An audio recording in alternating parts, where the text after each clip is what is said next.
مطالعہ ہم نے کیا ہے کہ دیکھیں پہلی جو 6 آیات تھیں، یہ آیات 10 تا 15 ہیں جن کا ترجمہ آپ نے سنا، تو جو پہلی 6 آیات تھیں ان 6 آیات میں اللہ تعالیٰ کا ایک تعارف ہے جو کروایا گیا تھا، اور اس کے بعد آیت نمبر 7 میں 2 مطالبے تھے جو کیے گئے تھے، ایمان لاؤ اور انفاق کرو، خرچ کرو، لگاؤ، کھپاؤ جو کچھ تمہیں دیا گیا، جو بھی تمہیں۔ اصل میں جو انسان کی آزمائش ہے وہ وہی ہے کہ اس کو اللہ نے اختیار کس چیز کے اوپر دیا ہے۔ جس آدمی کو اللہ نے 2 آنکھیں نہیں دیں اس کی آنکھوں کی آزمائش نہیں ہے، جس کو اللہ تعالیٰ نے زبان نہیں دی اس کی زبان کی آزمائش نہیں ہے، تو جس کو زبان دی ہے اس کی زبان کی بھی آزمائش ہے، جس کو آنکھیں دی ہیں اس کی آنکھوں کی بھی آزمائش ہے۔ اب اس پر آپ قیاس کر لیجئے، جس کی دنیا اتنی سی ہے اس کی اتنی سی آزمائش ہے، جس کی دنیا اتنی ہے تو اس کی اتنی ساری آزمائش ہے، جس کا اختیار صرف اپنے وجود کے اوپر ہے اس کو اپنے وجود کا جواب دینا ہے، جس کے پاس اللہ نے اس کے 5 10 15 بیٹے کر دیے ہیں، کچھ اور اس کے جو توابع ہیں یعنی اس کے زیر سایہ کفالت، زیر کفالت، تو وہ ان کا پوچھا جائے گا۔ اسی طرح کوئی کسی کو کسی جگہ کا ذمہ دار بنایا جاتا ہے، کوئی عدالت کا چیف جسٹس صاحب ہے، کوئی فوج کا چیف آف آرمی سٹاف ہے، کوئی کسی ملک کا سربراہ ہے، تو جتنا بڑا اس کو اختیار ملا اتنا ہی بڑا اس کا حساب کتاب ہے۔ موٹی آسان بات کیوں، سمجھ آگے نا، جس کو اتنا چھوٹا ملا اس کا چھوٹا حساب، جس کو جتنا بڑا ملا اس کا اتنا بڑا حساب، کیونکہ یہ تمہارا نہیں تھا، یہ ہم نے تمہیں آزمانے کے لیے امانتاً تمہارے پاس رکھا تھا۔ سورہ انعام کے آخر میں اس بات کو یعنی ایک آیت میں بیان کر دیا کہ هو الذی جعلکم خلائف الارض، وہی اللہ جس نے تمہیں زمین کے اوپر جانشین بنایا۔ خلیفہ کی جمع ہے خلائف، خلاف یعنی خلائف، خلیفہ کی جمع، خلائف الارض زمین کے جانشین بنا دیا، اس نے بنا دیا۔ وَرَفَعَ بَعْضَكُمْ فَوْقَ بَعْضٍ دَرَجَاتٍ، اور تم میں سے بعض کو بعض پر فوقیت دی درجوں میں، یعنی کسی کے پاس تھوڑا مال، کسی کے پاس زیادہ مال، کسی کا تھوڑا اختیار، کسی کا زیادہ اختیار۔ ایک لفظ میں کسی آدمی کے بارے میں نا کہ کون آدمی کتنا اہم ہے، ایک لفظ استعمال ہوتا ہے کہ اس کا انفلوئنس کتنا ہے۔ دی موسٹ انفلوئنشل پیپل، ہیں کسی بھی ملک کے سب سے بڑے لوگ کون ہوتے ہیں؟ جن کا وہاں پہ سب سے زیادہ انفلوئنس ہوتا ہے، وہ سب سے بڑے مؤثر لوگ، مؤثر طبقات، مقتدر طبقات، سنتے ہیں نا آپ؟ تو یہ میرے پاس تو کوئی اقتدار نہیں ہے، ہو سکتا ہے کوئی وہ جس کی گھر بھی نہ چلتی ہو، ٹھیک ہے، تو اس کا تو بالکل ہی کوئی اختیار نہیں ہے۔ تو اب ایک آدمی پاگل ہے تو اس کا تو اپنے اوپر بھی اختیار نہیں ہے، تو ایک آدمی وہ ہے جس کو بڑی بڑی مملکتوں کے اوپر اللہ نے انفلوئنس دیا ہوا ہے، تو یہ اختیار جو اس کے پاس آ گیا، انفلوئنس کرنے کا اختیار، تو یہ فوقیت ہو گئی نا، میرے اوپر اس کی فوقیت ہو گئی۔ وَرَفَعَ فَوْقَكُمْ بَعْضَكُمْ بَعْضًا درجات، درجوں میں فوقیت دے دی۔ لِيَبْلُوَكُمْ فِي مَا آتَاكُمْ، تاکہ وہ تمہارا امتحان لے اس میں کہ جو اس نے تمہیں عطا کیا ہے۔ اب یہ یہاں تک اسی چیز کو یہاں پہ مِمَّا جَعَلَكُمْ مُسْتَخْلَفِينَ فِي، جس چیز پر اللہ نے تمہیں جو اختیار دیا ہے اس میں سے تم نے خرچ کرنا ہے، لگانا ہے۔ اب حضرت ابراہیم علیہ السلام کے پاس اسماعیل ہوتے ہی نا تو آزمائش کون سی ہونی تھی؟ اسماعیل دیے تو اب کہا چھری چلاؤ، تو اب آزمائش ہوئی نا۔ اسماعیل ہی نہ ہوتے تو کیسے، جس کا بیٹا نہ ہو اس کی کیسے آزمائش ہوئی؟ تو لِيَبْلُوَكُمْ فِي مَا آتَاكُمْ، تاکہ وہ تمہیں آزمائے کہ جو اس نے تمہیں عطا کیا ہے۔ اور ساتھ فرمایا اِنَّ رَبَّكَ سَرِيعُ الْعِقَابِ، تیرا رب سزا دینے کا بہت سخت ہے، یعنی اسے حساب لگانے میں دیر نہیں لگے گی کہ کتنا اختیار دیا تھا، کتنا عمل کرنا چاہیے تھا، کیا کتنا، تو وہ حساب لگانے میں اسے دیر نہیں لگتی۔ اور ساتھ ہی فرما دیا کہ وَإِنَّهُ لَغَفُورٌ رَحِيمٌ، بڑا بخشنے والا مہربان۔ آپ کی نیت پیڑھی نہ ہو اور آپ وہ کام کرنا چاہتے ہوں، تھوڑی بہت کمی کوتاہی ہو جائے، یہ نہیں ہے کہ وہ جیسے کوئی پیچھے ہی پڑھ کے لازمی پھنساتا ہے، وہ ایسا نہیں ہے۔ اگر آپ نے اپنی طرف سے ایفرٹ پوری کر دی ہے تو وہ بخشنے والا مہربان بھی ہے۔ تو اب اس چیز کو سامنے رکھیں تو جو دوسرا مطالبہ تھا وہ یہ تھا کہ جو کچھ بھی اللہ نے دیا ہوا ہے، جس پر تمہیں اختیار دیا ہوا ہے، اس میں سے لگاؤ اور کھپاؤ۔ تو مطالبے 2 ہی ہیں، ایمان رکھو اللہ پر اور لگاؤ کھپاؤ، قربانی دو اللہ کی خاطر۔ اس کے بعد یہ بتایا کہ یہ بات آئی تھی، ذرا ڈانٹ تھی کہ کیا ہو گیا کہ تم اللہ پر یقین نہیں رکھتے جبکہ رسول تمہیں پکار رہے ہیں۔ یہ آیت نمبر جو ہے وہ 8 میں یہ بات آ گئی تھی۔ آیت نمبر 9 میں یہ بتا دیا کہ اگر ایمان میں کمی محسوس ہو تو کہاں سے ملے گا؟ هو الذی یُنَزِّلُ عَلَىٰ عَبْدِهِ آیَاتٍ بَيِّنَاتٍ، وہی ہے جس نے اپنے بندے پر یعنی محمد صلی اللہ علیہ وسلم پر یہ آیات بینات اتاری ہیں، لِيُخْرِجَكُم مِّنَ الظُّلُمَاتِ إِلَى النُّورِ، تاکہ تمہیں اندھیاروں سے نکال کر روشنی میں لائے۔ اب وہ اندھیارے کیا ہیں؟ وہی دنیا کی محبتوں کے اندھیارے ہیں۔ دنیا ایک دھوکہ ہے، وَمَا الْحَيَاةُ الدُّنْيَا إِلَّا مَتَاعُ الْغُرُورِ، دھوکے کا سامان ہے، اور وَمَا الْحَيَاةُ الدُّنْيَا إِلَّا لَعِبٌ وَلَهْوٌ، تو یہ جو دھوکہ یا کھیل و کود میں اس میں انسان پڑ جاتا ہے، دھوکہ کھا جاتا ہے، اس کی زلف گرا گیر کا اسیر ہو جاتے ہیں۔ تو یہ ظلمات ہے نا، یہ اندھیرا ہے۔ روشنی میں کون ہے؟ جسے یہ سمجھ آ گئی کہ دنیا کی حقیقت کیا ہے، اس کے دھوکے کا پتہ لگ گیا کہ یہ تو چند روزہ ہے میرے پاس، تو یہ کون کھولے گا؟ ان اندھیاروں سے نکال کے روشنی میں کون لائے گا؟ قرآن کی آیات بینات ہیں۔ باقی دنیا کے جتنے بھی فلسفے ہیں وہ یہی پٹی پڑھائیں گے کہ دنیا زیادہ کیسے کمانی ہے،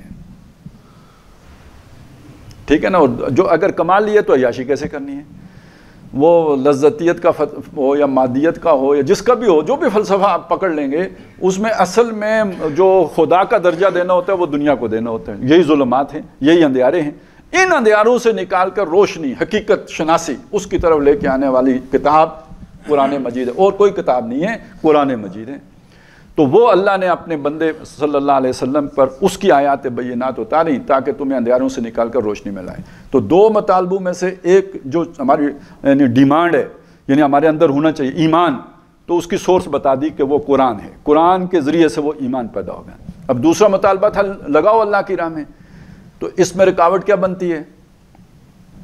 یعنی انسان کی جو جبلتیں ہیں اس میں ظاہر ہے وہ بھی بہت اہم ہے، اولاد کی، اور یہ جو پریزرویشن آف دا سپیشیز کی ہے نا کہ میری نسل آگے چلے، اور اس کا اندازہ آپ یہاں سے لگائیں کہ آدمی کو پوتے پوتیاں کتنے اچھے لگتے ہیں، کیونکہ وہ ایک سیٹسفیکٹری یہ ہوتی ہے کہ بھائی میری نسل اب اگلی منزل پہ چلی گئی ہے۔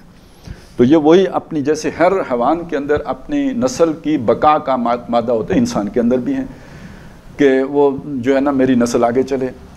اسی کے ساتھ ساتھ ارج ٹو پوزیس، بچہ بھی ہوتا ہے نا جو اس کے ہاتھ میں کھلونا آ جائے اس سے آپ لیں گے تو وہ چیخے گا اور چلائے گا اور روئے گا اور پیٹے گا، اور جو بھی اس سے ہو سکتا ہے وہ کرے گا۔ ہر آدمی کے پاس جو کچھ ہوتا ہے نا وہ اسے چمٹا کے رکھتا ہے، وہ چھوڑنے کے لیے تیار نہیں ہوتا۔ اب آپ نے دیکھا ہوگا کتنے بڑے بڑے جھگڑے ہو جاتے ہیں، یہاں تک کہ انسان کی سب سے قیمتی شے اس کی جان ہے، اور جان کی تحفظ کا بھی بڑا مادہ سٹرانگ ہوتا ہے انسان کے اندر، لیکن بعض اوقات زمین کا مسئلہ جب کھڑا ہوتا ہے، کوئی مال کا مسئلہ کھڑا ہوتا ہے، وہ جان کی بازی بھی لگا دیتا ہے۔ تو پوزیس کر کے رکھنے، جو شے قابو آ جائے اسے پکڑ کے رکھنے کی خواہش کتنی شدید ہوتی ہے۔ اب وہاں پہ ویسے تو کہتے ہیں جی انسان بڑا مہذب ہو گیا ہے، بڑی مہذب دنیا ہے، لیکن یہ کہ وہ رول آف لا کیوں نہیں امپلیمنٹ ہوتا ہے؟ ٹھیک ہے آپ کے ہاں یہ اصول طے ہے کہ اقتدار یوں جو ہے منتقل ہوگا، پہلے وقتوں میں یہ اصول نہیں طے تھا، کوئی اقتدار نہیں چھوڑتا، ابا نہیں چھوڑتا تھا، پتر اسے ذبح کرتا تھا پھر جان چھوڑاتا تھا نا ابے سے بھی، نہیں تو ابا بھی نہیں چھوڑتا تھا۔ اب ہم دنیا نے کہا جی مہذب طریقہ کوئی نکالتے ہیں، لڑائی بڑائی کے بغیر اقتدار منتقل ہو جائے، لیکن آپ نے دیکھا نا جب لگا کہ ہمارے ہاتھ سے اقتدار نکل رہا ہے تو آکسفورڈ کے تعلیم یافتہ لوگوں نے بھی جو ہے نا وہ طریقے اختیار کیے جو یعنی کسی کتاب میں تو لکھے ہوئے نہیں ہیں، کیونکہ اقتدار چھوڑنا بڑی مشکل بات ہے۔ ابھی باجوہ صاحب رخصت ہو رہے ہیں تو ایک طرف میں ریٹائرڈ ہو رہا ہوں، ویلفیئر پارٹیاں لے رہے ہیں اور فیئر ویل پارٹیاں لے رہے ہیں، اور دوسری طرف یہ ہے کہ بھائی اندر خانے ان کے سسر صاحب جا کے نواز شریف صاحب سے ملاقاتیں بھی کر رہے ہیں کہ حلمی مزید کوئی تھوڑی سی ایکسٹینشن 7 مہینے کی دیں، 4 مہینے کی صحیح۔ تو اب یہ چیز جو ہے نا یہ کرسی چھوڑنا، 60 سال کی عمر تک آدمی، کسی ہیڈ ماسٹر صاحب ہیں آخری دن آنکھوں میں آنسو ہوتے ہیں، ٹھیک ہے نا، تو یہ ہر کسی کے لیے بھی اچھا، یہ جو گھر میں آپ کو صاحب بتاؤں، یہ جو ساس سسر جو کیا معاملہ بہو کے ساتھ ہوتا ہے اور یہ جو مسئلہ بنتا ہے، آپ اس کا کبھی چھلڑیاں اتار کے دیکھیں تو ہوتا کیا ہے؟ میرا گھر ہے، میرا ہے، اس پہ میری اتھارٹی ہے، بیٹے ہیں، مجھے سیٹسفیکشن ہے کہ بیٹے میرے ہیں۔ اب وہاں پہ کسی کی بیٹی آ گئی، میں ہی لے کے آیا ہوں، مانگ کے لایا ہوں، وہ آ گئی ہیں، اب ظاہرہ وہ آ گئی ہے تو آج سے گھر کی مالکن وہ اپنے آپ کو وہ کچھ اور سمجھ کے آ رہی ہے کہ میں تو اب اس گھر میں جو ہے اس کے ایک فرد کے طور پر آ رہا ہوں۔ ادھر میری تھنکنگ یہ ہے کہ میرا گھر ہے، تو یہ کلیش آف انٹرسٹ ہوتا ہے یہاں سے جو جھگڑا کھڑا ہو جاتے ہیں، اور وہ پھر وہ نہ جو ہے نا وہ بہو سیٹسفائیڈ ہوتی ہے ساس سسر سے، نہ ساس سسر سیٹسفائیڈ ہوتے ہیں بہو سے. میں کہتا ہوں بندہ اگر سمجھدار ہو نا، جو ہی وہ بہو لے کے آتا ہے تو اسے اپنی قبر نظر آ جانی چاہیے کہ میں تو اب اپنا گھر بھی میرا نہیں رہا، یہ تو میں اب منتقل کر رہا ہوں، اپنا اختیار آگے منتقل کر رہا ہوں. یہ اگر سمجھ ہوگی تو جھگڑا نہیں پیدا ہوگا. لیکن اب آپ سوچیں کہ اگر باجوہ صاحب کرسی نہیں چھوڑ سکتے، عمران خان صاحب کرسی نہیں چھوڑ سکتے، جو اتنے مطلب کتنے پڑھے لکھے لوگ ہیں، سیولائزڈ لوگ ہیں، ایک عام دیہاتی ماتڑ سسر وہ کدھر اتنی جلدی اپنا اختیار چھوڑ دے گا؟ تو انسان کو دھوکہ یہ لگ جاتا ہے کہ یہ چیز میری ہے. اب آپ ذرا اس کو اینالائز کیجئے، ذرا سوچئے. ہم میں سے ہر کسی کے پاس تھوڑی بہت زمین تو ہوگی نا، مطلب مرلوں میں نہیں، ہم میں سے اکثر کے پاس کنالوں میں تو ہوتی ہی ہے نا، چلیں وہ جو وراثتی میں مل جاتی ہے، ابا جی کی طرف سے آ جاتی ہے. یار اس زمین پہ سے جتنی مجھے محبت ہے نا کہ میں اس سے کسی کو ایک درخت بھی نہیں کاٹنے دیتا، ایک ٹہنی بھی نہیں کاٹنے دیتا، گھاس کا تنکا بھی نہیں کاٹنے دیتا. آج سے 50 سال پیچھے چلے جائیں تو یہی محبت اس زمین کے ساتھ میرے دادا کو تھی، اس سے 50 سال اور پیچھے چلے جائیں پردادا صاحب کو تھی. اس وقت ان کے ذہن میں یہ تھا کہ آج میں اس جگہ پہ بیٹھا ہوا ہوں گا. تو آج جو میں اس کی خاطر مر رہا ہوں، آج سے 100 سال کے بعد یہاں کوئی مجھے جانتا بھی ہوگا، کھیت یہی ہوگا، پلاٹ یہی ہوگا، یہ محلے وقوع یہی ہوگا، جو دنیا یہاں آباد ہوگی وہ مجھے جانتی بھی ہوگی، بے شک میری ہی نسل ہوگی. کتنا بڑا دھوکہ ہے. بہت ہو پوتے تک آپ کو کوئی جانتا ہے، اس سے آگے تو آپ میں سے کتنے کو اپنے پردادے کا نام معلوم ہے، اور جسے معلوم بھی ہے اس کو ان کے ساتھ افیلیشن کتنی ہے. یہ ہے دنیا. اب اس چیز کو یہاں پہ سمجھایا گیا ہے کہ یار جو مال آیا ہے یہ تمہارا نہیں ہے، یہ کسی اور کا ہے. تو فرمایا کہ وَمَا لَكُمْ أَلَّا تُنْفِقُوا فِي سَبِيلِ اللَّهِ، تمہیں ہو کہ مت ماری گئی ہے تمہاری کہ تم اللہ کی راہ میں خرچ نہیں کر رہے ہو. اب اس کا کنٹراسٹ ہے نا، سامنے رکھے نا. آپ نے جمع کیا رکھا چھوڑ گئے، میں نے بتایا نا تیسری نسل میں کس کا ہوگا. اس کے برعکس تم نے اللہ کی راہ میں دے دیا، وہ ہمیشہ کے لیے آپ کا ہو گیا. ٹھیک ہے، وہ تو سیف ہو گیا نا، پکا آپ کا ہو گیا، اس پہ تو آپ کی سٹیمپ لگ گئی، وہ آپ کا ہے. آپ نے بچا کے چھوڑ گئے، وہ آپ کا نہیں ہے. اور میں نے بتایا تیسری نسل میں یاد بھی نہیں ہوگا کہ کس کا ہے. تیسری نسل میں تو خیر دیکھیے، یہ بھی عام جو شریف لوگ ہیں ان کی بات کر رہا ہوں. جس نے ہڑپ کر کے بنایا ہو نا، اس کا تو اب اگلی نسل ہی میں سارا اڑ جاتا ہے. آپ آگے پیچھے دیکھیے نا، جنہوں نے اس طرح ہاتھ پاؤں مار کے اور دوسروں کا قبضہ کر کے اس طرح بنایا ہوگا، اگلی نسل ہی میں اڑ جاتا ہے، کچھ نہیں باقی بچتا. ان کی اولاد ہی اتنی سیانی ہوتی ہے کہ وہ پھر یہی بہتر سمجھتی ہے کہ ابا جی کے مال پر عیاشی کی جائے، اور وہ اسے جو بھی اپنی عیاشیوں میں اڑا کے چھوڑتی. میں اس میں برکت ہی نہیں ہوتی، وہ کچھ بھی باقی نہیں بچتا، وہ پائی پائی کے محتاج ہو جاتے ہیں. تو کیا ہو گیا ہے تمہیں کہ تم اللہ کی راہ میں نہیں خرچ کر رہے؟ وَلِلَّهِ مِيرَاثُ السَّمَاوَاتِ وَالْأَرْضِ، حالانکہ آسمانوں اور زمین کی ساری میراث اللہ کی ہے. یعنی تم تو چھوڑ جاؤ گے، تم 60 سال کے لیے، وہ جو خلافت تھی نا جو تمہاری، وہ تمہیں 60 سال کے لیے دی گئی تھی. وہ تمہاری زمین کے اوپر تھی، یا تمہاری بیوی کے اوپر تھی، یا تمہاری اپنی جان کے اوپر تھی، یا تمہاری آنکھوں کے اوپر تھی، یا تمہارے ہاتھ اور پاؤں کے اوپر تھی.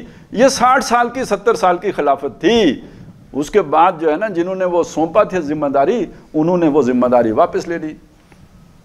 سورہ انعام میں ایک بڑی پیاری آیت ہے کہ آخرت میں جب انسان اللہ کے سامنے کھڑے ہوں گے تو اللہ تعالیٰ جو خطاب فرمائیں گے ان سے، چونکہ پس منظر میں رکھیے یہ وہ لوگ ہیں جو یہ سمجھتے تھے کہ اللہ دوبارہ پیدا ہی نہیں کر سکتا. کیسے پیدا کرے گا؟ جب ہم مٹی ہو جائیں گے اور بالکل ریزہ ریزہ ہو جائیں گے تو کیسے دوبارہ بنیں گے؟ تو وہاں اللہ کھڑا کر کے کہے گا وَلَقَدْ جِئْتُمُونَا فُرَادًا، ہم تمہیں اکلوتا واپس لے کے آ گئے نا. سورہ کاف میں اس کے وہاں پہ فرادہ کا لفظ نہیں ہے. وَلَقَدْ جِئْتُمُونَا كَمَا خَلَقْنَاكُمْ أَوَّلَ مَرَّةٍ، ہم تمہیں لے آئے نا جیسے تمہیں ہم نے پہلے دفعہ بنایا تھا. سورہ کاف میں یہ فرمایا، لیکن سورہ انعام میں ایک لفظ اضافی آ گیا، وَلَقَدْ جِئْتُمُونَا فُرَادًا كَمَا خَلَقْنَاكُمْ أَوَّلَ مَرَّةٍ، ہم تمہیں اکیلا، فرد، فرادہ یہاں پہ فرد اکلوتا، تمہیں ہم اکلوتا واپس لے آ گئے نا، جیسے کہ ہم نے تمہیں پہلی دفعہ بنایا تھا۔ اس کا کیا مطلب ہے؟ دنیا میں انسان ایک اعتبار سے تو خیر اکلوتا ہی پیدا، لیکن جڑواں بھی تو ہوتے ہیں نا۔ لیکن دنیا میں بہرحال ماں باپ بھی ہوتے ہیں، آگے بہن بھائی بھی ہوتے ہیں، رشتہ دار بھی ہوتے ہیں، اسے اکلوتا نہیں کہہ سکتے۔ اکلوتے کا مطلب کیا ہے؟ نہ کوئی اوپر ہے نہ کوئی نیچے ہے، اکیلا بندہ۔ یہ تخلیق اس دنیا کی تخلیق سے پہلے کی عالم ارواح کی تخلیق ہے۔ وہ جو روح ہے وہ کسی کی بیٹی بیٹا نہیں ہے، وہ تو اللہ نے براہ راست بنائی ہے۔ خلقتہ بیدیہ، اس کو میں نے اپنے ہاتھ سے بنایا ہے، اپنے دونوں ہاتھوں سے بنایا ہے۔ تو اس کے ساتھ وہ پیدائش والا معاملہ نہیں ہے۔ اچھا، اس روح کے ساتھ جسم بھی نہیں ہے، وہ تو اکلوتی ہے نا، بالکل اکلوتی ہے۔ اور اس کے ساتھ یہ باقی سارا کچھ بھی ہے جو میں نے بتایا نا، یہ اسباب دنیا یہ بھی نہیں ہے، وہ تو امر ربی ہے نا۔ یسالونک عن الروح قل الروح من امر ربی وما اوتیتم من العلم الا قلیلا، وہ تو ایک خاص چیز ہے۔ تو گویا جو آخرت میں وہاں پہ، بلکہ ایک نقشہ وہ بھی جو کھینچا ہے نا کہ یوم یفر المرء من اخی، جس دن انسان بھاگے گا اپنے بھائی سے، ایک تعلق گیا نا، وہ ہی وہاں بھی، ماں سے بھی بھاگے گا، باپ سے بھی بھاگے گا، وہ صاحبت ہی و بنی، بیوی سے بھی بھاگے گا، بیٹے سے۔ یہ سارے تعلقات منقطع ہو گئے تو اکیلا ہو گیا نا۔ ایک تو یہ ہے، لیکن یہ کہ اس کے علاوہ یہ جو دنیا میں بادشاہی تھی وہاں ساتھ ہوگی، یہ جو دنیا میں اختیار تھا وہاں ساتھ ہوگا، کچھ نہیں، بس تنے تنہا بندہ ہی ہوگا۔ تو وَلَقَدْ جِئْتُمُونَا فُرَادًا كَمَا خَلَقْنَاكُمْ أَوَّلَ مَرَّةٍ، جیسے پہلی مرتبہ بنایا تم کسی شے کے مالک نہیں تھے، تمہارے اوپر کوئی شے تمہارے پاس نہیں تھی، اکلوتے تھے، مجرد تھے، بالکل سنگل تھے، ویسے ہی لے آئے ہیں نا ہم تمہیں واپس۔ وَتَرَكْتُمْ مَا خَوَّلْنَاكُمْ وَرَاءَ ظُهُورِكُمْ، اور تم چھوڑ آئے ہو، کیا چھوڑ آئے ہو؟ ترکتم، ترک کرنا، کسی شے کو ترک کرنا، ترکتم، تم نے ترک کر دیا، کیا؟ ما خولناکم، خول جانتے نا، مطلب اخروٹ ہے تو اوپر خول ہے، اندر گری ہے، تو خول جسے جو خولناکم، تم اپنے وہ خول جو تم نے، ہم نے تمہیں چڑھائے تھے، پیچھے چھوڑ آئے ہو نا سارے۔ اب یہ خول کیا ہیں یہاں؟ یہ میں نے جو بتایا نا، یہ بیوی ہے، یہ بیٹا ہے، یہ جو ہے نا بھائی ہے، یہ والد صاحب ہیں، یہ والدہ ہیں، یہ بھی خول ہے، یہ رشتہ داریوں کے خول ہیں، دائرے ہیں۔ اس کے علاوہ یہ جتنے ہمارے تعلقات ہیں یہ بھی تو خول ہے نا، برادری جو ہے یہ خول ہے نا۔ اس سے آگے بڑھیں تو یہ جو میرے پاس دنیا میں وسائل ہیں یہ سارے خول ہیں نا۔ وَتَرَكْتُمْ، یہ سب چھوڑ آئے ہو، تو جب چھوڑ آئے ہو تو کس کے پاس گئے ہیں؟ کون مالک بنا ان کا؟ اللہ ہی مالک ہے ان سب چیزوں کا۔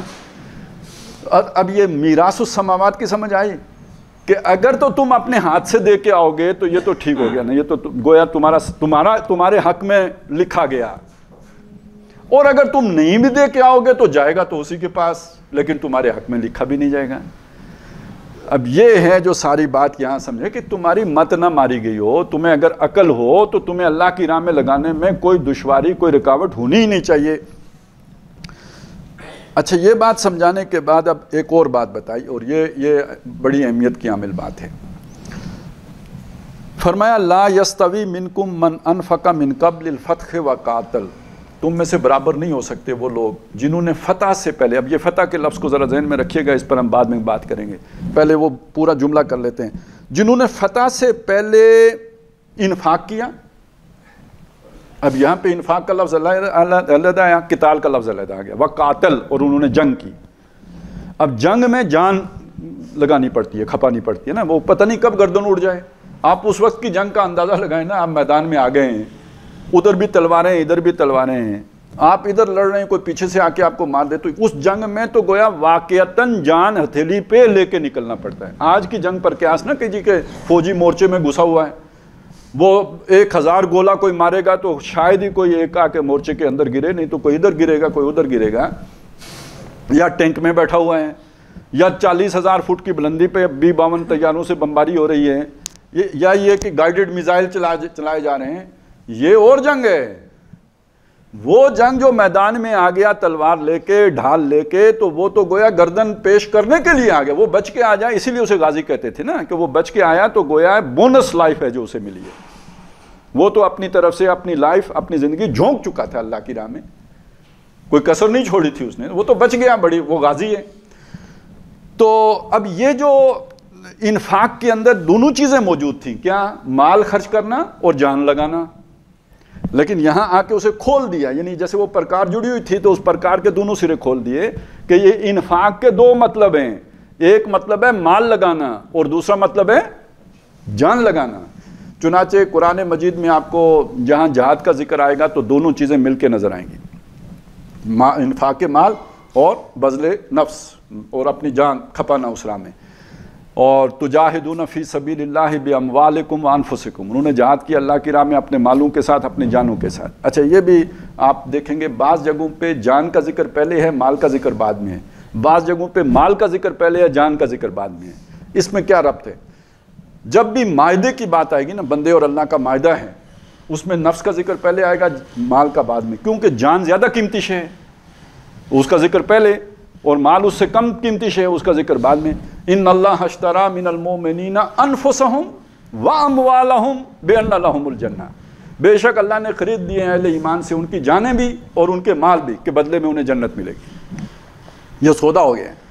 تو یہاں جان پہلے مال بعد، لیکن جہاں عام طور پہ جب نریٹ کیا جاتا ہے تجاہدون فی سبیل اللہ باموالکم وانفسکم، وہاں مال پہلے اور جان بعد میں۔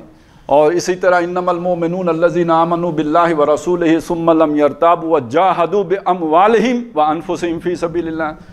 تو یہ مال پہلے جان بعد میں کیوں؟ جو اصول میں دیکھیں، پریورٹی میں دیکھیں تو جان پہلے ہونی چاہیے، مال بعد میں۔ تو یہ بعض جگہوں پہ مال کا ذکر پہلے کیوں آیا؟ اس لیے کہ عملی ترتیب میں جنگ بعد میں ہوگی، مال انفاق مال پہلے ہوگا۔ ظاہر ہے آپ پہلے تلوار بنائیں گے، ظاہر ہے آپ جنگی سامان جمع کریں گے۔ اچھا جنگی سامان میں وہ جماعت بنانا، بنیان مرصوص، وہ بھی تو ضروری ہے نا۔ تو تبلیغ دین تب کریں گے، تب تبلیغ دین کریں گے تو لوگ جمع ہوں گے، ہو کے بنیان مرصوص بنیں گے۔ اس تبلیغ کے اوپر بھی تو مالی خرچ ہوگا۔ آپ طائف جائیں گے تبلیغ کرنے تو کیا یعنی اس میں خرچہ نہیں ہوگا؟ تو نشر و اشاعت دین کی ہوگی، اس پر نہیں خرچ ہوگا۔ تو یعنی جب آپ عملی ترتیب میں آئیں گے تو مال پہلے ہو گیا، جان بعد میں ہو گئی۔ لیکن جب آپ اسے خالص نظری طور پہ بیان کریں گے، ایک کانٹریکٹ کے طور پہ بیان کریں گے تو جان پہلے مال بعد، کیونکہ اس کی اہمیت زیادہ ہے۔ تو انفاق میں یہ دونوں چیزیں شامل ہو گئیں کہ اس میں جان بھی لگانی ہے، مال بھی لگانی ہے۔ اور مال لگانے کا مطلب جو ہے وہ ظاہر ہے کہ اس میں تبلیغ دین بھی شامل ہے، اور تبلیغ میں بھی جان جا سکتی ہے، کئی لوگوں کی جان تبلیغی میں چلی گئی، وہ دینے کے لیے تیار ہیں۔ لیکن یہاں پہ خاص طور پر وہ جو اگلا مرحلہ ہوتا ہے کہ بنیان مرصوص بن کے، سیسا پلائی دیوار بن کے اللہ کے دشمنوں کے مقابلے میں کھڑے ہو جانا، ان سے ٹکر مول لینا، اس کا ذکر کیا گیا۔ تو فرمایا کہ فتح سے پہلے جن لوگوں نے جنگ کی اور جن لوگوں نے اللہ کی راہ میں مال خرچ کیے وہ برابر نہیں ہو سکتے، کس کے؟ اولئک اعظم درجۃ من الذین انفقوا من بعد وقاتلوا، وہ درجے میں ان سے بہت بلند ہیں۔ اعظم درجۃ، یعنی ایک تو اعظم کا لفظ، یہ جیسے بر اعظم ہوتا ہے، یہ عظیم نہیں ہے، اعظم سب سے بڑا، سپرلیٹو ڈگری ہے۔ اور درجتن، یہ جو یہاں پہ نکرہ آیا ہے تو یہ اس کے بہت بڑے درجے کی طرف اشارہ کر رہا ہے۔ ویسے آپ کو پتہ ہے کہ جنت کے بارے میں حدیث میں تو یہ بات آئی ہے نا کہ نچلے درجے کا جنتی اوپر والے درجے والے کو یوں دیکھے گا جیسے زمین پر بیٹھ کے تم ستارے دیکھتے ہو۔ تو درجہ تو یہ عام سا درجے میں اتنا فرق ہو گیا۔ تو جب قرآن نے کہا درجتن تو وہ تو کوئی بہت بڑے درجوں کی بات ہو گئی۔ قرآن مجید میں دو جنتوں کا ذکر ہے۔ اب دیکھیے یہ سورہ حدید، اس سے پہلے جو ہے نا ہم نے سورہ رحمان بھی پڑھی اور سورہ واقعہ بھی پڑھی، دونوں صورتوں میں دو جنتوں کا ذکر ہے۔ ایک ہے السابقون السابقون اولئک المقربون فی جنات النعیم، ان کی جنت ہے، اور ایک اصحاب الیمین کی جنت ہے۔ دونوں جنتوں کے درجے پھر کتنے بڑا فرق ہوگا۔ ایک یعنی اب ظاہر ہے ایک انبیاء ہیں، صدیقین ہیں، دوسرے عام جو ہے پبلک کہہ لیجئے، تو بہت بڑا فرق ہو گیا نا، عظیم فرق ہو گیا۔ تو یہ السابقون السابقون کون ہیں؟ جن کے سامنے جب پکار آئی وہ لپکے اس کی طرف، دیر لگائی نہیں انہوں نے، تو ان کا درجہ تو بہت بلند ہے۔ کس کے مقابلے میں؟ جنہوں نے فتح کے بعد ایمان لایا اور اس کے بعد اللہ کی راہ میں جنگ کی۔ اب یہ فتح کیا شے ہے؟ اس پہ ایک رائے تو یہ ہے کہ فتح سے مراد جسے قرآن نے فتح قرار دیا یعنی صلح حدیبیہ، انا فتحنا لک فتحا مبینا، یعنی صلح حدیبیہ سے پہلے جو لوگ ایمان لائے ان کی کیفیت اور ہے، اور جو صلح حدیبیہ کے بعد ایمان لائے ان کی کیفیت اور ہے۔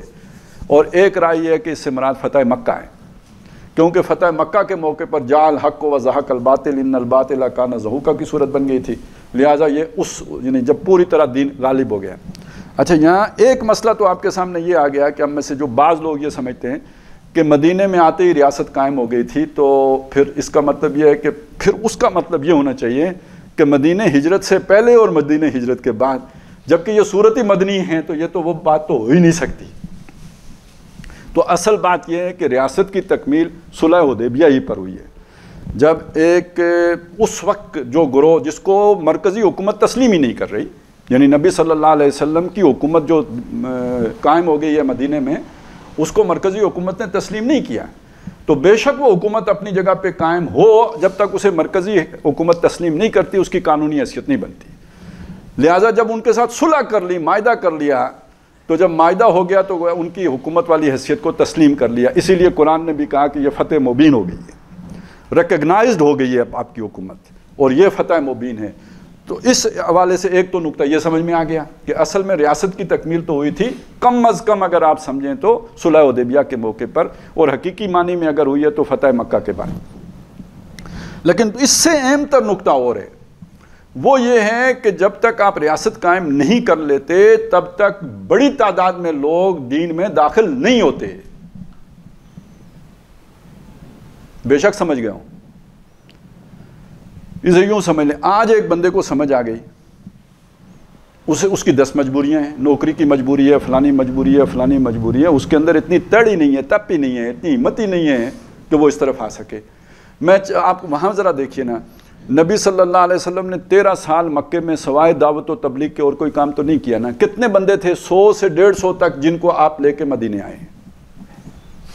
وہاں 2 سال اور لگائیں، مدینے میں کوئی رکاوٹ نہیں تھی، پھر بھی غزوہ بدر میں کتنے شریک ہوئے جی؟ 313 تھے۔ اچھا، اس پر مزید 5 سال لگائیں، غزوہ بدر سے صلح حدیبیہ تک 5 سال اور جوڑیں، کل بندے جو لے کے نبی صلی اللہ علیہ وسلم صلح یعنی عمرہ کرنے کے لیے گئے ہیں، ایک روایت میں 1400، اور جو زیادہ سے زیادہ جن روایات میں آیا وہ 1800۔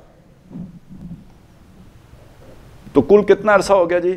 یہ مدینے کے 7 سال اور مکے کے 12 سال یا 13، یہ 19-20 سال میں کل بندے چلیں، اور 1800 مدینے میں بھی رکھ لیں تو یہی 4000 5000، یہ کل تعداد ہے۔ سن 7 کے 1 سال کے بعد، سن 6 کا آخر کا حصہ ہے جس میں یہ ہوا ہے، 8 میں جو ہے نا آپ نے پھر مکے پہ جب چڑھائی کی ہے، 2 سال کہہ لیں چلیں، ان 2 سالوں میں جو اب لشکر آپ لے کے آئے وہ کتنا ہے جی؟ مکے پہ جب آپ نے حملہ کیا اس وقت آپ کے لشکر کی تعداد کتنی ہے؟ 10,000۔ یہ آپ کو اندازہ ہوا، یعنی 2 سالوں میں 8,000 لڑاکا بندہ تیار ہو گیا۔ تو مجموعی طور پہ اگر آپ دیکھیں تو اگر 4-5 ہزار اس وقت ٹوٹل تعداد تھی، تو اس ہر یعنی وہ 10,000 اگر نکل کے آئے ہیں تو پیچھے تو یوں سمجھے 30,000 بندہ ہے۔ تو 2 سالوں میں اتنی بڑی تعداد، اور پہلے جو ہے 19 سالوں میں اتنی مختصر تعداد، فرق کیا پڑا؟ وہ جب اب ریکگنائزیشن مل گئی ہے، آپ کو ریکگنائز کر لیا گیا ہے، آپ کی حیثیت تسلیم شدہ ہو گئی ہے، اب یدخلون فی دین اللہ افواجا کی صورت بنی ہے۔ اذا جاء نصر اللہ والفتح، آپ دیکھیں گے جب اللہ کی مدد آئے گی اور فتح آئے گی، تو وہ فتح آ گئی، انا فتحنا لک فتحا مبینا، تو جب یہ فتح آ جائے گی، یدخلون فی دین اللہ افواجا، رأیت الناس یدخلون فی دین اللہ افواجا، آپ لوگوں کو دیکھیں گے اللہ کے دین میں فوج کے فوج داخل ہو رہے ہیں۔ وجہ کیا ہوتی ہے؟ آسانی سے سمجھ میں آ جائے گی۔ موسیٰ علیہ السلام میں دعوت دے رہے ہیں، اوپر فرعون بیٹھا ہے، جو مانتا ہے وہ کہتا ہے میں اس کی ٹانگ اور ہاتھ کاٹ دوں گا، ایک ٹانگ اور ایک ہاتھ مخالف سمت سے کاٹ دوں گا۔ اب ایمان لانے کے لیے کتنا بڑا ایمان چاہیے؟ جب آپ اوپر سے کسی فرعون کو اس کا خوف ختم ہو جاتا ہے، تو اب تو جس کے دل میں بھی معمولی سی بھی خواہش ہوگی، رستے کی رکاوٹ تو کوئی نہیں رہی نا، کوئی جبر تو نہیں رہا، وہ جو غلامی کا توق تھا وہ آپ نے کھول دیا، اب وہ بندوں کے لیے بڑا آسان ہو جاتا ہے کہ وہ آگے بڑھیں۔ اب اسی بات کو دوسری طرف سے سمجھ لیں، آپ ذرا سوچیں، ٹھیک ہے مجبوری اپنی جگہ پہ رکھیں، لیکن ان مشکل حالات میں جس نے اسلام کا ساتھ دیا ہو، کہ جب گردن جانے کا خطرہ تھا، جب اوپر فرعون بیٹھا ہوا تھا، اور جس نے اس سہولت کے بعد جب آپ نے فرعون ہٹا دیا اس کے بعد ایمان لایا ہو، یہ آپ خود سوچیں یہ دونوں برابر ہو سکتے ہیں؟ بس وہ بات ہے جو قرآن مجید نے بیان کی ہے کہ ابھی جو درجہ کمانے کا موقع ہے وہ درجہ آپ اس وقت نہیں حاصل کر سکتے جب فتح حاصل ہو جائے گی، جب آسانی ہو جائے گی اور دین پر آنا کوئی مشکل نہیں رہے گا۔ یہ دو درجے برابر نہیں ہو سکتے۔ اولئک اعظم درجۃ من الذین انفقوا من بعد وقاتلوا۔ اب یہ تو وہاں سے ہم نے سمجھ لیا، اب آ جائیں آج کے دور کی طرف۔ اسلام کے بارے میں یہ جان لیجئے، یہ والا اسلام یہ نبی صلی اللہ علیہ وسلم کے دور میں غالب ہوا۔ بہت جلد اس اسلام کے ساتھ کھڑے ہونے کا مطلب حسین کی طرح گردن کٹوانا تھا۔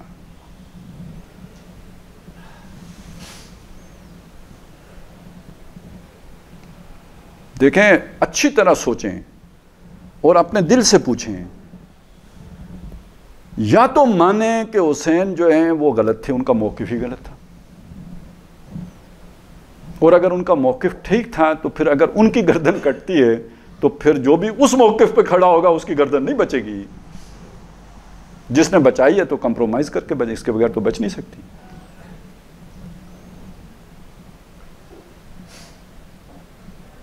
یعنی حضرت ابو ہریرہ رضی اللہ تعالیٰ عنہ فرماتے ہیں، بخاری شریف میں حدیث موجود ہے، وہ کہیں نہیں گئی، موجود ہیں، کہ مجھے اللہ کے نبی سے علم کے دو برتن ملے، ایک میں نے خوب بانٹا، دوسرے کا ڈھکنا بھی نہیں کھولا۔ پوچھا کیوں نہیں کھولا؟ منہ سے نہیں بولے، اشارہ کیا۔ تو اللہ کے نبی کا فرمان بھی بیان کرنے سے اپنی اگر وہ ایک برتن بانٹنا ہے، نہیں تو دونوں نہیں بانٹ سکو گے۔ یعنی انہوں نے کیا سوچا ہوگا؟ انہوں نے یہی سوچا ہوگا نا کہ یہ میں ایک تو بانٹ سکتا ہوں نا، اگر میں نے یہ دوسرے کا ڈھکنا کھولا تو نہ یہ بانٹ سکوں گا نہ وہ بانٹ سکوں گا، فائدہ تو کوئی بھی نہیں ہے۔ تو حضرت حسین نے تو قربانی دے دی، انہوں نے چلیں ایک برتن ہم تک پہنچا دیا، دوسرے کا تو ڈھکنا نہیں کھلانا۔ اور اس کی خبر دے کے گئے تھے محمد رسول اللہ صلی اللہ علیہ وسلم۔ بدا الاسلام غریباً، اسلام جب شروع ہوا تو اجنبی تھا۔ غریب کا مطلب جیسے غریب الدیار ہوتے ہیں نا، غریب الوطن، اجنبی کو کہتے ہیں نا غریب الوطن۔ تو اسلام شروع ہوا اجنبی، یعنی لوگ اسے پہچانتے نہیں تھے، اس کی طرف نہیں آتے تھے، لوگوں کی سوچوں سے موافقت نہیں رکھتا تھا۔ بدا الاسلام غریباً فسیعود کما بدا، ان قریب لوٹ کے ویسا ہی ہو جائے گا جیسے کہ یہ شروع ہوا تھا۔ تو کیا اسلام کا نام مٹ گیا؟ نہیں، نام تو باقی رہے گا، اس کی تعلیمات پیچھے چلی جائیں گی، وہ لوگوں کو یاد نہیں رہیں گی۔ فطوبى للغرباء، تو خوشخبری ہے ان کے لیے کہ جو اس اسلام کی اجنبیت کے دور میں اس کے ساتھ اجنبی ہو جائیں، کیونکہ جو اسلام پر چلیں گے ان کا تاریخ میں نام نہیں رہے گا، جو اسلام میں چلیں گے وہ گمنام ہو جائیں گے، لوگ ان کے ساتھ تعلق بنانے میں سے گھبرائیں گے، کترائیں گے، کیونکہ وہ تو بڑے خطرناک لوگ ہو جائیں گے نا۔ ان کو پتہ نہیں کن کن ناموں سے پکارا جائے گا، شر الارض، شر پسند، اشرار، وہ تو یہ ہو جائیں گے، تو اب ان کے ساتھ کون تعلق جوڑے گا؟ تو ایسے غرباء کے لیے خوشخبری ہے۔ اچھا، اسی چیز کو بعض اور انداز میں بھی نبی صلی اللہ علیہ وسلم نے بیان فرمایا کیف بکم اذا لم تامروا بالمعروف ولم تنہوا عن المنکر، تم کیسے ہو جاؤ گے جب نہ تم نیکی کا حکم کرو گے نہ برائی سے روکو گے۔ اب آپ سوچئے کہ جو قوم، جو جماعت بنی ہی اس لیے کنتم خیر امۃ اخرجت للناس تامرون بالمعروف وتنہون عن المنکر، تم بہترین لوگ ہو، نکالے گئے ہو لوگوں کے لیے، تم نیکی کا حکم کرتے ہو، برائی سے روکتے ہو۔ ان کو کوئی یہ کہے کہ تم یہ کام ہی نہیں کرو گے، وہ حیران ہوئے، اللہ کے نبی یہ بھی ہوگا؟ فرمایا نعم واشد، اس سے بھی آگے ہوگا۔ یہ کیا ہے؟ اذا تامرون بالمنکر وتنہون عن المعروف، تم منکر سے عمل کرو گے، نیکی کی بجائے منکر کی تبلیغ کرو گے، اور منع کرو گے نیکیوں سے، منکر کا ابلاغ کرو گے، نیکیوں سے منع کرو گے۔ ہاں یہ بھی ہوگا؟ فرمایا نعم واشد، یہ بھی ہوگا، اس سے بھی سخت ہوگا۔ وہ سخت کیا ہوگا؟ اذا رأیتم المعروف منکرا والمنکر معروفا، تمہیں نیکی برائی محسوس ہوگی، ایسے ذہن الٹ ہو جائیں گے، نام اسلام کا ہے لیکن تمہیں نیکی برائی محسوس ہوگی، اور جو برائی ہے وہ تمہیں اچھائی محسوس ہوگی۔ دشمن کو بچوں کو پڑھا کے تو ان کے ذہنوں کو ایسا الٹا دیا جائے گا کہ انہیں مجنو نظر آئے گی اور لیلا نظر آئے گا، ٹھیک ہے نا؟ تو عشق میں ہر نقش الٹا نظر آتا ہے، مجنو نظر آتی ہے، لیلا نظر آتا ہے، عشق میں ہر نقش الٹا نظر آتا ہے. اس کے پیچھے پوری ایجوکیشن ہوتی ہے نا. تو اب ایک اور ایجوکیشن آ رہی تھی، وہ ابھی رستے میں رک گئی ہے، کہ یہ جو ٹرانسجنڈر سے آگے بات بڑھ کے تو اب وہ جو بھی ہم جنس پرستی پہ مبنی وہ فلم آ رہی تھی، تو اس میں اب بہت لوگ کہتے ہیں یار یہ اتنا نیکی کا کام تھا تو آپ نے روک دیا ہے. تو اب آپ سوچیں نا، جنہوں نے بنائی ہے انہوں نے امر بالمعروف کیا ہے یا امر بالمنکر کیا ہے؟ اس حد تک تمہارے ذہن جو ہیں وہ پرورٹ ہو جائیں گے، پلٹ جائیں گے، اور اسلام کے بارے میں تمہارے تصورات ناقص ہو جائیں گے. خیر یہ بھی ایک روایت ہے کہ ایک وقت آئے گا لا یبقى من الاسلام الا اسمہ، اسلام میں اس کے نام کے سوا کچھ نہیں بچے گا. ولا یبقى من القرآن الا رسمہ، قرآن میں اس کے الفاظ کے سوا کچھ نہیں بچے گا. رسم الخط ہوتا ہے نا، رسم، اس کا رسم رہ جائے گا، اس کے میننگز، اس کی اسپرٹ ختم ہو جائے گی. لا یبقى من القرآن الا رسمہ. مساجدہم، مسجدیں ہوں گی. عامرۃ، اب اس کے دو معنی ہیں. ایک معنی یہ ہے کہ عمارت شاندار ہوں گی، بڑی شاندار عمارتیں ہوں گی. اب آپ دیکھیں نا، مسجد حرام کو دیکھیں، مسجد نبوی کو، ہم اپنے علاقے میں بھی مسجدیں بہت اچھی عالی شان مسجدیں بنتی ہیں، یہ معنی بھی ہے. اور عامرہ کا ایک مطلب جو ہے آباد ہونا بھی ہے، یعنی نمازی بہت ہوں گے، ڈھیروں نمازی ہوں گے. مساجدہم عامرۃ وہی خراب من الہدیٰ، ہدایت سے خالی ہوں گی. یہ پتہ نہیں اللہ کے نبی کی خبر ہے صلی اللہ علیہ وسلم کہ یعنی وہ نمازیں بھی ہوں گی، سب کچھ ہوگا. آپ قرآن مجید کھول کے بیٹھیں تو مسجد سے آپ کو لازماً کک آؤٹ کیا جائے گا، الا یہ کہ وہ آپ نے ہی بنائی ہو. باقی کسی کو کوئی ادار مستعار استعمال کرنے کی آپ کو اجازت نہیں ملے گی، ٹھیک ہے نا؟ یہ تو گویا یہاں پہ تو بڑا گناہ کا کام ہے جو آپ نے شروع کر دیے ہیں. عامرۃ یا خراب من الہدیٰ، الہدیٰ سے خالی ہوں. الہدیٰ تو ہے ہی قرآن مجید، اس سے خالی ہوں گی. اچھا یہیں پہ بات رکی نہیں، اس سے اگلا یہ سب ہوا جو عام طور پہ سناتے نہیں ہیں، کیونکہ ہمیں بھی تو جان عزیز ہے، لیکن یہ کہ چلیں اب آپ کو سنا دیتا ہوں کہ علماء ہوں جو اس وقت علماء کہلا رہے ہوں گے، شر من تحت عدیم السماء، اس آسمان کے نیچے کی سب سے شریر مخلوق ہوں گے.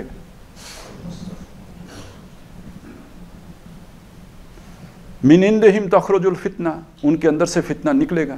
وفیہم تعود، انہی میں لوٹ کے چلا جائے گا. اب یہ جو بھی فرقہ وارانہ چیزیں ہوتی ہیں، اب تو بات اس سے بھی آگے چلے گی نا، چھوٹی چھوٹی باتوں میں. ابھی پچھلے دنوں کراچی میں یعنی موبل لنک والے یہ آئے سروے کرنے کے لیے. کسی نے کہا جی ہمارے چھت کے اوپر وہ لگا دیں ٹاور، اس پہ پیسے ایسے ملتے ہیں. وہ مولوی صاحب کا گھر تھا، ٹھیک ہے. انہوں نے آ کے جائزہ لے کے انہوں نے کہا جی نہیں لگ سکتا. مولوی صاحب نے کوشش کی، وہ نہیں مانے، انہوں نے کہا نہیں لگ سکتا. اچھا آج کل جیسے یہاں پہ نہیں یہ مہم وہ چلی ہوئی افواہ کہ بھائی بچے اغوا ہو رہے ہیں، یہ شہروں میں بھی ہے. مولوی صاحب نے جا کے مسجد میں اعلان کر دیا کہ بچے اغوا کرنے والے یہ 2 بندے ہیں تو وہ بھاگ رہے ہیں، اور یہاں وہ لوگوں نے ان کو پکڑ کے مار مار کے قتل کر دیا. تو کسی بندے کو مروا دینا تو اب ان کے لیے کوئی مسئلہ ہی نہیں نا. یہ تو ابھی مطلب وہ بڑا لعنتی آدمی تھا، لیکن یہ کہ بہرحال اللہ نے مسلط کیا تھا تو کچھ اس سے بہتر بھی ہوا. یہ جو پرویز مشرف نے آ کے کوئی روک لگائی ہے، نہیں تو ان کے لیے جس طرح وہ جادی یہاں پہ پھر رہے تھے، جس کو مرضی گولی مار دیں، کون تھا ان کو پوچھنے والا؟ نے دیکھا ہے یہاں پہ اس سڑک کے اوپر ایکسیڈنٹ ہو گیا. اب وہ یعنی فوجی ہوگا، یونیفارم میں ہوگا، اس کی کسی کو شکایت بھی لگائیں گے. ان کی شکایت کس کو لگائیں گے؟ پولیس والا ہوگا، اس کو بھی کوئی خوف ہوگا یار کہ میرا کوئی محکمانہ کارروائی ہو سکتی ہے اگر میں کوئی ظلم کروں گا، زیادتی کروں گا. کچھ تو ایک کسی نہ کسی درجے میں کوئی اکاؤنٹیبلٹی کا نظام ہے. یہ جو پرائیویٹ جتھے پہلے ہوئے تھے، ان کی کہاں سے اکاؤنٹیبلٹی ہونی تھی؟ تو من عندہم تخرج الفتنہ وفیہم تعود. باقی یہ کہ آپ یہ جو جہاد کے نام پہ ہوا ہے، یہ دین کے ساتھ کتنا بڑا ظلم ہوا ہے، یہ ہمارے دینداروں کو بھی نہیں پتہ ہے. لیکن میں آپ کو صرف اتنا بتاتا ہوں کہ نبی صلی اللہ علیہ وسلم کے لیے تو ایک چڑیا کا خون لینا بھی آسان کام تو نہیں تھا نا. بے مقصد چڑیا کا خون بہانا بھی آپ نے پسند تو نہیں کیا نا. انسان مسلمان ہی نہیں، کوئی کافر مار دینا بھی کوئی اتنا پسندیدہ عمل نہیں ہے. یہ ناگزیر جب ہو جائے اور بڑا آرگنائزڈ ہو، یعنی اس کا وہ نتیجہ خیز ہو، تب آپ کو اجازت دی گئی. اللہ نے اگر 15 سال محمد الرسول اللہ کو نہیں اجازت دی تو یہ کوئی اتنا آسان کام تو نہیں ہے کہ آپ جب مرضی شروع کر دیں. اس کی 2 شرطیں فقہا نے بیان کی ہیں. ایک شرط یہ کہ آپ کے پاس اتنی طاقت ہو کہ جس مقصد کے لیے جنگ کر رہے ہیں وہ مقصد حاصل کر سکیں، اور دوسرا یہ کہ اس کے بعد ڈسپلن قائم رکھ سکیں.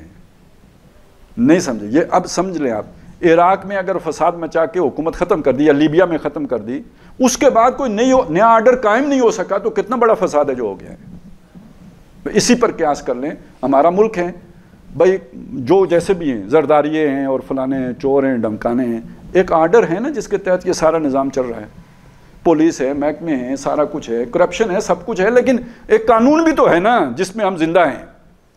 کل یہ آرڈر ہی باقی نہیں رہتا، جسے طوائف الملوکی کہتے ہیں، انارکی ہو جاتی ہے، تو پھر تو جس کی لاٹھی اس کی بحث ہوگی نا. وہ اس سے ورس سچویشن ہے. تو ایک کفر کا نظام جس میں لا اینڈ آرڈر مینٹین ہو، وہ اس نظام سے بہتر ہے کہ جس میں لا اینڈ آرڈر ہی ختم ہو جائے. تو آپ کو جہاد کرنے کی اجازت تب ہے کہ جب ایک تو اس کفر کے نظام کو اکھاڑ سکتے ہو، اتنی طاقت ہو، محض بلیڈنگ کے لیے نہیں، اسے اکھاڑ کے پھینک سکتے ہو، اتنی طاقت ہو، اور اس کے بعد ایک نیا نظام قائم کر سکتے ہو. یہ نہیں کہ اسے ختم کر کے تو اس کے بعد آوارگی ہو جائے اور ٹوٹل ڈسٹرکشن ہو جائے. یہ اس کی اجازت نہیں ہے. یہ 2 شرطیں فقہا نے لگائیں. اس کے باوجود لوگوں کے نوجوان بچے ہوتے ہیں، یہ ایک ایج ہوتی ہے، اس ایج میں انسان بے خطر کود پڑا آتش نمرود میں، عشق عقل ہے میوے تماشائے لبِ بام ابی، وہ تو اپنے جذبے پہ اللہ کے ہاں مراد پائے گا. مطلب وہ ایج میری تھی، میں یا میرے جیسے کہیں تھے جو گئے اللہ کی راہ میں مارے گئے، ان کا اجر تو ہم سمجھتے ہیں اللہ کے ہاں محفوظ ہو، ان کی تو سمجھ ہی اتنی تھی. لیکن میں جو بات کر رہا ہوں وہ کس کی کر رہا ہوں؟ جنہوں نے یہ نعرے لگائے اور جنہوں نے ان کاموں میں لوگوں کو ڈالا. نتیجہ کیا نکلا؟ کشمیر سے یو ٹرن. یہی اس لیے مروائے تھے لوگوں کے بچے. اب یہ ادھر مرے ہوں یا ادھر مرے ہوں، اور کافر مرے ہوں کہ مسلمان مرے ہوں، یہ جو خون ہے یہ کس کی گردن پہ ہے؟ میں تو اس سے آگے بھی بالکل کھل کے بات کرتا ہوں.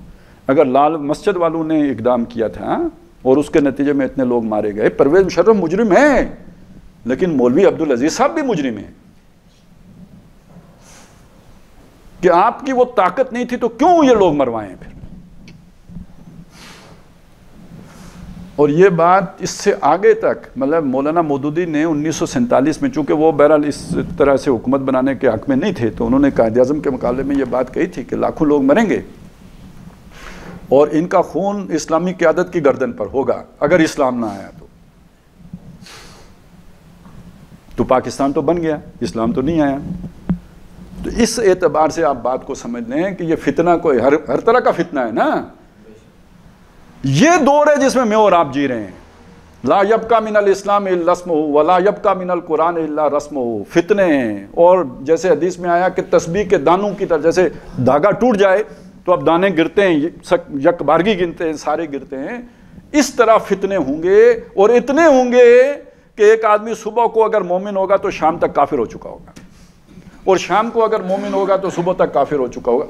اس یلغار کی صورت میں فتنے آ رہے ہوں گے. اب آپ سوچئے، یہ اسلام کی فتح کا تو دور نہیں ہے نا، یہ اسلام کی مغلوبیت کا دور ہے.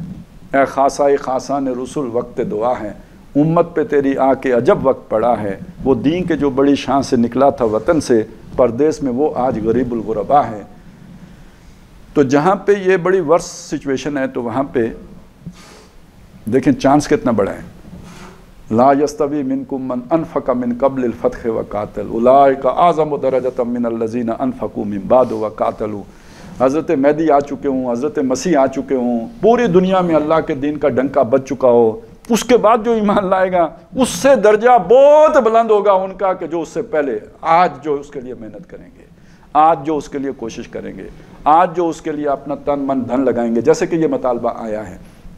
اولئک اعظم درجۃ من الذین انفقوا من بعد وقاتلوا وکلا وعد اللہ الحسنی، سب سے اللہ کا بہترین وعدہ حسنہ، اصل میں یہ بھی سپرلیٹو ڈگری ہے، احسن کی مؤنث ہے حسنہ، جیسے اکبر کی کبریٰ تو اسی طرح احسن کی حسنہ، یعنی بہترین وعدہ ہے سب سے، کہ جو بھی جب بھی ایمان لائے وعدہ اس کے ساتھ اچھا ہے، یہ نہیں کہ وہ کوئی دوزخ میں چلا جائے گا، یہ نہیں کہ اس کی باز پرس ہے، لیکن یہ کہ وہ درجہ بلند جسے مل گیا، جس نے اسلام کی غربت کے دور میں اسلام کا ساتھ دیا، اس کے آس پاس بھی نہیں پھٹک سکتے وہ کہ جو بعد میں ایمان لائے اور جو بعد میں فتح کے بعد اور اسلام کے غلبے کے بعد اسلام کے سپاہی بنے۔